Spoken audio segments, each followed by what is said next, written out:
Motherwell again? Motherwell again. Yeah, it is what it is. It's another tough test. We went there early in the season. The pitch was in good shape, so hopefully it's the same. And we know what we face, I think, and they know what they face. Yeah, Mark McGee was absolutely gutted after the game on Saturday. Do you think there's a chance that's fired them up that little bit more, or do you not? That doesn't impact us at all. Whatever Mark does or his staff does or the players, it's irrelevant to us. Our point of view is us being well prepared. So no one wants to lose a game in that manner. You're one up with a few minutes to go, and we scored 2 late goals. That's the random nature of the game, and we'll deal with it and move on. But any actions from them won't impact on us. Yeah, I suppose the flip side is you go into it full of confidence because of what happened. No, it was a cup game. It was a one-off. We spoke about them coming to a stadium like Ibrox on a great playing surface and enjoying being free of the shackles of the league, for example, and they certainly enjoyed it. So from our point of view, we dominated possession. We weren't incisive enough, but we got the results and rewards in the end. So credit to the players, and we look forward to the weekend fixture. I was going to say, is that the type of result when you get a win so late on that can lift spirits, it can increase confidence? Yeah, it can, but again, we talk about we work teams in terms of moving the ball, and you saw the boys getting cramp at the end of the game there. We've worked them very hard. We were delighted with the substitutions in terms of the impact the individuals made. They had energy and purpose. Great ball from Emerson, obviously, but Waggy likewise his cross to Kenny and that type of impact. So it's a team game, it's a 90-minute game, and we played to the final minute and got the reward. So all credit to the players. When you look at the impact of your substitutions, does that give you food for thought for the weekend? It always does. It's about the squad, and to Michael start the weekend, that did very well. We've got options in terms of Joe Dodu coming back now to full fitness and trained all week. So we have 1 or 2 niggles, but as I say, we've got players fit again. We have the options which we've always wanted. 5 days left until the deadline. How close are you to potentially bringing in somebody else? Work, same as every other club in the country. Work continues. You hope you're getting closer on some targets. You hope you can secure certain targets if they become available, if the value is right. But as I say, same for every club up and down the country. Are the club in talks with Reece Oxford? Is that one? I'm sure you know by now. We're never going to discuss individual players or targets, far from it. But one of many names that we're apparently linked with. But from our point of view, it's keep our business private and try and get it over the line if it's There's been suggestions that Senderos might leave as well this month. Is there any truth in that? There's been suggestions that we were signing Sardar Berahino. Again, there have been suggestions that we were signing Benica Fobe. There have been, as I say, they're just suggestions. We're never going to divulge private information, and we just try and go about the business as every other club does. And if the players are right, try and get the business done and get it over the line. Has he got, he's not played very much recently, Senderos. Has he still got a future here? Is he still part of your plans? I'm amazed at this. I can only pick 11 players. I'd love to play a 5-5-5 formation, but unfortunately the rules prevent me doing so. The fact is there's only 11 shirts, so if a player's not playing, it means another player's been picked for whatever reason. You'd like to think the players are doing well and earn their starting place. So from that point of view, I was all joking apart, we can only pick 11 players. And Clint's done very, very well of late. Rob Keenan stepped in. Danny Wilson's got a small injury, but he's getting back to fitness. And it's about competition in the squad and, as I say, using the squad appropriately. You've brought in loan players so far this month. We understand that the chairman's in town, I think, over the next couple of days. Have you been given any indication that you can spend money, a transfer fee, before the end of the month? Yeah, but again, as we spoke before, it's not about that. It's about the communication, and it's about highlighting the difficulty of January. Players, the fees for players are always inflated because teams don't want to let their best players go, and teams are normally out buying, only panicking and panic buying. And as I say, from our point of view, it's a very, very difficult window.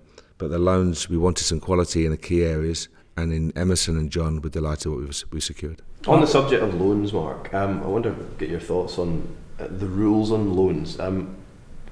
Last season, there were 2 players that were your direct rivals at the time, Hibernian, loaned from Celtic. Celtic have now loaned one of their players to another direct rival of yours, Aberdeen.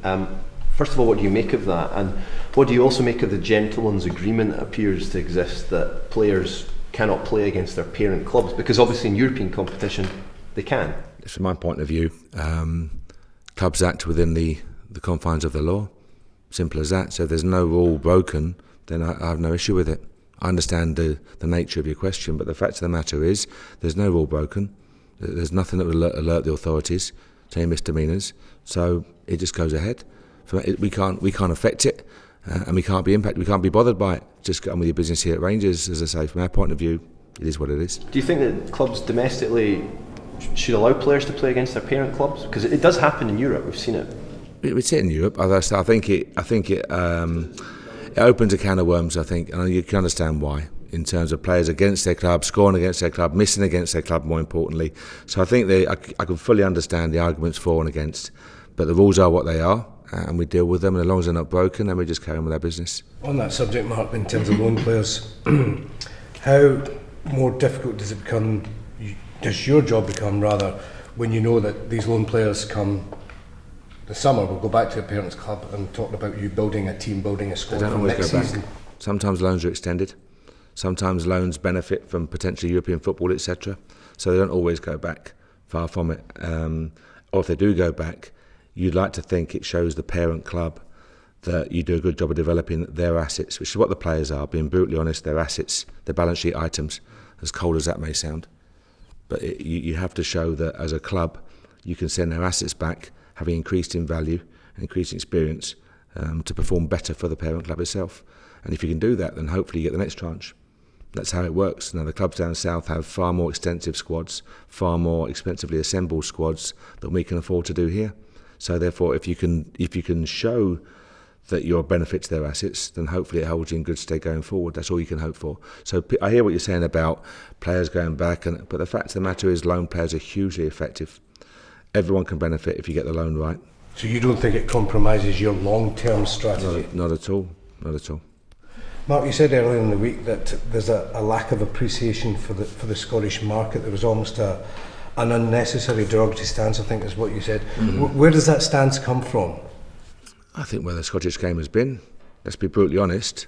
The Scottish game has suffered at a variety of levels. And the fact is that everyone here is tasked. Everyone in the game here in Scotland is tasked with bringing the game back to a higher level. So I think the opinion has been somewhat derogatory. And in truth, understandably so. But now you're starting to see the value being sought and the talent that is definitely up here in Scotland. And I think there's a negative, there's an apathy towards some of the players. But there's no doubt about the talent that exists here in Scotland. And what we have to do, and I've said time and time again, is give them the best opportunity to be the best they can be and to realise that talent. That's what we have to do. Forgive me, that negativeness and apathy comes from where? Everywhere. We spoke again about there seems to be a negative attitude sometimes about the game, about pictures, about the players. The fact is the talent's here. I'm told there's no. If you remember a year ago, I was asked the question, where's all the talent gone? It's here. Just give it the chance to shine, give it the chance to flourish. You tell me there's no good Scottish players out there now. So you're saying the negativity is from inside Scotland? Within, absolutely. That's what I think, my opinion, and many others agree. But we use our own examples. I look at Barry Mackay. I look at the young players. I look at the boys coming through the academy. I look at Liam Burts and Billy Gilmore's. I look at Zach Ruddens. I look at Jack Thompson's and Jordan Houston. The talent's there. The boys are coming through. I look at the opponents we play week in, week out. The talent is there. So it just has to be given a chance. Maybe a confidence boost. Maybe give them a better stage to play on sometimes. Whatever it may be.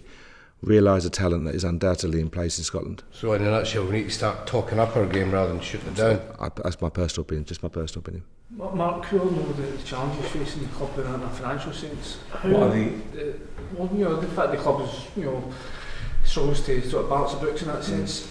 In terms of you getting offers for players, when you said last week nobody would go out unless you can get players in, but if you were to get bids in, how confident are you that the club's in a position to reject anything unless it gets the value it's looking for? The club's building. The club is absolutely building. The board's intention is to take the club back to where it needs to be, and we have to. The target has to be to hold on to your best players. But every club in the country, every club in the game, every player's got a price. Every player's got a price from the very highest to the very lowest. So the point of if someone comes in for one of our players and it's at a price which is deemed to represent good value and good business for Rangers Football Club, then all well and good. Simple as that. But as I say, that's nothing unusual. That's the same for every club, the length and breadth of the country. Who sets that value? Is that in discussion with you? It's discussions, it's market, look at the market, what we think is appropriate, and it's gauging the market, gauging recent activity, gauging past activity, and I guess gauging potential future activity as well. So, as you said, those comments you made earlier on this week about the value of Scottish talent, does that put you in a position in terms where you might be forced into selling for somebody? No, not forced into it. Not forced into it at all. If that's the insinuation, no, far from it. Not at all. Never forced into it. But as I say, if every business, forget football, for every business, there's a point where it represents good value. If that's the case and it's hit that, then all well and good. Can you put a value on a player like Barry Mackay? Yeah, of course you can. Not say what it is, but of course you can. In the current climate, you can put a value on Cristiano Ronaldo, on Lionel Messi. You can put value on every player. So, as I say, without a doubt, and the board of a club and the management of a football club, their job is to determine what that value is. But it has to represent good business for the club. So, and that's not Rangers speaking or any situation. That's just the way the game works.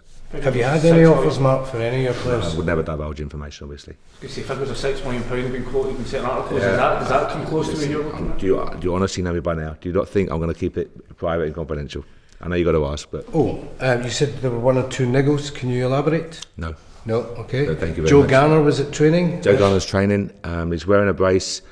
He's probably a week to 10 days away from a recall. But as I say, Joe plays in a very robust manner, and he's a fitness type individual, so he's pushing the physios every day. One last question, if I may, I forgot to ask. I know you've spoken before about contract negotiations, etc., above your pay grade, but can you tell us what the delay is with getting someone like Kenny on board? Do you want him to stay? He wants to stay? As I've said many times, I'll speak about the players, about the example they set, about the way they work every single day. That's what they do. Great professionals, good people on and off the park.